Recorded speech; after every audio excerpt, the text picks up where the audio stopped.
बंधु माने आपणकर जदि बिछा राशि होता है तो भिडटी को स्किप न करी थरे मात्र शेष पर्यंत निश्चय देखंतु कारण आज भिडटी बिछा राशि व्यक्ति विशेष मानक पाई बहुत गुरुत्वपूर्ण अटे बहुत ही खास अटे। तेणु आपण निजर गुरुत्वपूर्ण समय मध्यरु 10 मिनिट समय निज पाई दियंतु एवं निजर भविष्यत विषय जानतु। बंधु माने एही पवित्र महाशिवरात्रि ठारू बिछा राशिर व्यक्ति विशेष मानकर जीवन बदलिबाकु जाउछि। आपणक जीवन रे एक बहुत बड़ परिवर्तन हेबाकु जाउछि कारण ग्रह नक्षत्र मानकर गोचर रे एक बड़ परिवर्तन आसीबाकु जाउछि जहा फल रे आपणक जीवन रे मध्य किछि बड़ हेबाकु जाउछि। किछि विशेष घटना आपणक जीवन रे घटिबाकु जाउछि। आपणक राशिर चतुर्थ भाव अर्थात सुख भाव रे चतुर्ग्रही जोगर निर्माण हेबाकु जाउछि। बुध शुक्र मंगल एवं सूर्य आपणकर सुख भाव को चलन करिवे एवं सीधा दृष्टि आपणकर कर्म भाव उपरकु देबे जहा फल रे आपणकर कर्म रे उन्नति हेबो एवं अनेक क्षेत्र रे आपणको लाभ मध्य प्राप्ति हेबो।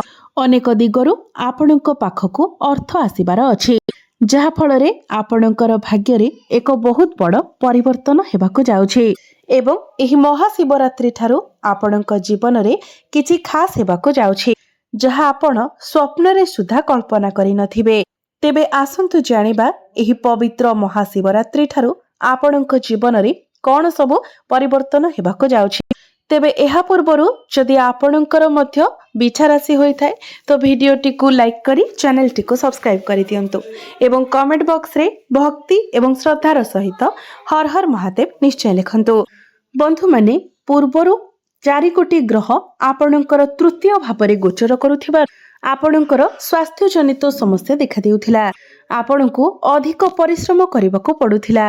परिश्रम अनुसार आपणको फल प्राप्ति होई पारु नथिला। आपणकर धन जनित समस्या देखा देउथिला। आपण ऋण नेइथिले किंतु ऋण सुझिबाको आपण सक्षम होई पारु नथिले। ऋण करजर भार आपणको ऊपर बढ़ी जाइथिला। आपणकर घर परिवार रे खुशीर वातावरण नथिला। आपणकर शिक्षा क्षेत्र रे समस्या देखा देउथिला। आपणकर अननेसेसरी खर्च हेउथिला। समाज रे आपणकर मान सम्मान नथिला। आपणको चाकरी प्राप्ति होई पारु नथिला। संतान संतति पाई मध्य आपण चिंतित रहुथिले। आपणकर व्यापार वाणिज्य रे लॉस हेउथिला। प्रेम जीवन रे मध्य समस्या देखा देउथिला। तेबे एभली जहा भी समस्या आपणक जीवन रे लागि रहिथिला ताहा एबे दूर हेबाको जाउछि। एही महाशिवरात्रि ठार पुणी थरे आपणक जीवन को खुशी फेरिबाको जाउछि। आपणकर जीवन रे नूतन सूर्योदय हेबा पई जाउछि कारण एही पवित्र महाशिवरात्रि ठारू आपणकर चतुर्थ भाव को शुक्र एवं बुध गोचर करिवे एवं चतुर्थ भाव रे लक्ष्मी नारायण राजयोगर निर्माण करिवे जहा फल रे एही पवित्र महाशिवरात्रि परे आपण किछि भूमि जमी प्रॉपर्टी किंबा नूतन जानवाहन क्रय करि पारंती। आपणको समस्त भौतिक सुखर प्राप्ति हेबो। दीर्घ दिन धरी आपणकर जो इच्छा रहिथिला सही इच्छा आपणकर पूर्ण हेबो। आपणकर मांकर स्वास्थ्य रे जदि किछि समस्या थिला सही समस्या मध्य दूर होई जिवो। समस्तंक सहित आपणकर संपर्क बहुत भल रहिबो। 4 कोटी ग्रहंकर सीधा दृष्टि आपणकर कर्म भाव ऊपर को रहिबो जहा फल रे आपणकर कार्य क्षेत्र रे उन्नति हेबो। आपणकर प्रमोशन रो जोग बनिबो। जो माने बेरोजगार अछंती जो मानक निकट रे कोनोसी चाकरी नाही सेमानंकु नूतन कर्म प्राप्ति होई पारे। नूतन चाकरी मध्य प्राप्ति होई पारे। कार्य क्षेत्र रे आपणकर प्रमोशन होई पारे। कोनोसी एमएनसी कंपनी रो आपणंकु जॉब ऑफर आसी पारे। जदि आपण सरकारी क्षेत्र रे कार्य करूछंती तो आपणंकु अनेक गुड़िए सफलता प्राप्ति हेबो। राजनीति क्षेत्र रे थिबा लोकमानंकु मध्य अनेक गुड़िए सफलता प्राप्ति हेबो। आपण आपणकर बिजनेस को नेकी विदेश यात्रा करि पारंती। कर्म क्षेत्र रे आपणंकु सम्मानित करा जाई पारे। आपणकर भाग्य रे उन्नति घटिबो। भाग्य बल रे आपण जिउ भी कार्य रे हाथ देबे सेथिरे आपणंकु सफलता मिलिबो। आपणकर अटकी रहिथिबा समस्त कार्य गुड़िक पुनर्बार चालू हेबाको लागिबो। एही महाशिवरात्रि परे आपणक गृह रे कोनोसी शुभ मांगलिक कार्यर आयोजन होई पारे। आपण कोनोसी धार्मिक स्थान को किंबा दूर स्थान को यात्रा करि पारंती। पैतृक संपत्ति आपणको लाभ प्राप्ति हेबो। पितांक सहित आपणकर संपर्क बहुत भल रहिबो। पुराणा प्रॉपर्टी मध्य आपणको लाभ मिल पारे। जदि आपणकर किछि प्रॉपर्टी किंबा जमी सेल होई पारु नथिला तो एही महाशिवरात्रि परे आपणकर सेही प्रॉपर्टी सेल होई पारे एवं आपणकर हाथ को मोटा अंकर अर्थ मध्य आसी पारे। शनि आपणकर पंचम भावरे बलवान अवस्थारे अछंती। तो जो दंपति माने दीर्घ दिन धरी संतान सुखर कामना रखिथिले सेमानंको संतान सुख प्राप्ति हेबा। नूतन गर्भ धारण करिबा पई महाशिवरात्रि परर समय आपणक पई बहुत भल रहिबा। जो पिला मानकर विवाह बयस होई जायछि सेमानक घर को विवाह प्रस्ताव मान आसीबा एवं विवाह मध्य फाइनल होई पारे। प्रेम जीवन रे मध्य आपणको सफलता प्राप्ति हेबा। जदि पूर्वरु आपणक मध्यरे कोनोसी प्रकारर मिसअंडरस्टैंडिंग थिला से सब क्लियर होई जिवो। मनांतर मतांतर थिला तो से सब मध्य क्लियर होई जिवो। आपणक मध्यरे पुणी थरे पैच अप हेबार संभावना रहुछि। आपणकर प्रेम विवाहर रूप नै पारे। आपणको भ्रमण सुख प्राप्ति हेबो।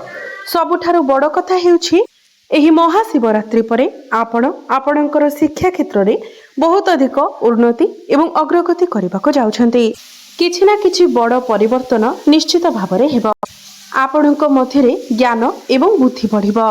आपणकर मन पसंदर कॉलेज रे आपणकर एडमिशन होई पारे। आपण किछि फॉर्म फिलअप करि पारंती। सूर्य आपणकर केंद्र रे गोचर करूथिबारु जदि एही महाशिवरात्रि परे आपणकर किछि एग्जाम अछि, कॉम्पिटिटिव एग्जाम अछि, प्रतियोगितामूलक परीक्षा अछि तो सेथिरे निश्चित भावरे आपणको शुभ फल प्राप्ति हेबो।